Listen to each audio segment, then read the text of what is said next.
Menempuh perjalanan sekitar 20 kilometer dari pusat kota Cianjur ke arah utara, tepatnya di Kecamatan Cikalong Kulon, Cianjur.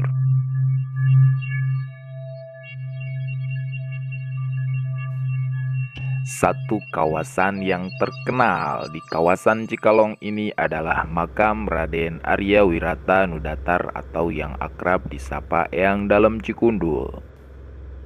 Menurut cerita turun-temurun, Raden Arya Wirata Nudatar merupakan anak dari Raden Arya Wangsa Goparan yang masih keturunan Raja Sunda Galuh Munding Sari alias Banjarsari. Eyang Dalem Cikundul dilahirkan sekitar tahun 1603 Masehi di Kampung Cibodas, Desa Dayuh Kolot, Kecamatan Sagalaherang, Kabupaten Subang.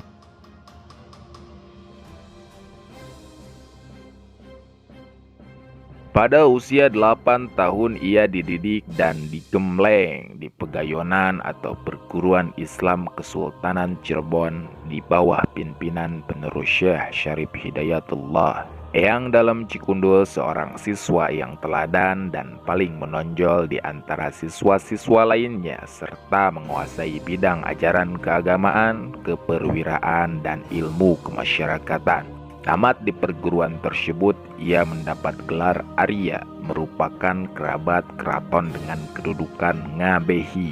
Lalu pada usia 23 tahun, ia mendapat kepercayaan dan diangkat menjadi Sanopati Kesultanan Cirebon sehingga mendapat gelar, yaitu Raden Arya Wirata Nudatar.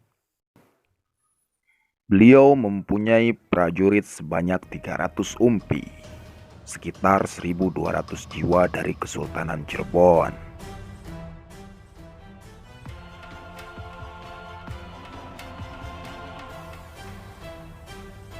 Lalu setelah itu Eyang Dalem Cikundul mendapat tugas dari penerus Syekh Syarif Hidayatullah untuk mendirikan kerajaan kecil di wilayah kosong bekas wilayah Pajajaran. Beliau pun sering berzikir di kawasan Sagalaherang, Subang.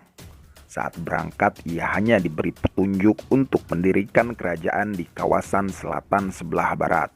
Petunjuk lainnya adalah wilayah yang harus dijadikan kerajaan itu sering dijadikan tempat mandi hewan badak berwarna putih. Kini sumur tempat mandi hewan badak putih masih ada di dekat Pegadaian, Cikalong katanya. Dan sekitar tahun 1691 sampai 1692 Masehi berdiri secara resmi negeri kerajaan Cianjur yang merdeka dan berdaulat penuh dipimpin Raden Arya Wirata Nudatar. Ia diberi tugas menyebarkan agama Islam di wilayah Cianjur, Sukabumi, dan sebagian wilayah Bogor. Memasuki usia lanjut, kepemimpinan dilanjutkan oleh putranya yang bernama Raden Arya Wiramanggala yang bergelar Raden Arya Wirata Nudatar Tarikolot. Di masa usia lanjut, Eyang Dalem Cikundul berangkat menuju arah utara lalu mendirikan perguruan Islam di wilayah Cikalong Kulon. Dan hingga akhirnya pada tahun 1692-1695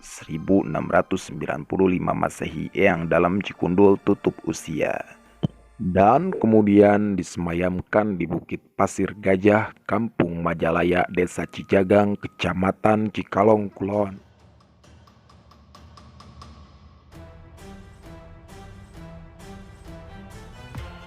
Eyang Dalem Cikundul dengan kisah Eyang Dalem Cikundul yang sempat beristri bangsa jin saat bertapakur di Sagalaherang selama 40 hari. Eyang diperistri Nyai Tina Dewi Srina yang merupakan wujud dari 3 jin bernama Arum Wangi, Arum Endah, dan Arum Sari Putri dari Raja Jin Islam Syekh Jubaidi di negeri Batu Agung, Tengger Agung, Sagalaherang, Subang. Dari pernikahan itu Eyang Dalem mendapat 3 putra, yakni Raden Surya Kencana yang dititipkan di Gunung Gede, Raden Sukaesih Carangcang Kencana yang dititipkan di Gunung Ciremai, dan Raden Andaka Wirusanjagat yang dititipkan di Gunung Kumbang, Karawang. Untuk menghormati Raden Surya Kencana dari Gunung Gede hingga saat ini sering digelar kuda kosong jika masuk ke hari jadi Cianjur. Ia dikenal sebagai penjaga Kabupaten Cianjur. Dan tak heran meski kudanya kosong, selalu terlihat kelelahan. Beberapa keturunan Eyang saja yang masih bisa menghadirkan Raden Surya Kencana yang masih keturunan jin Islam.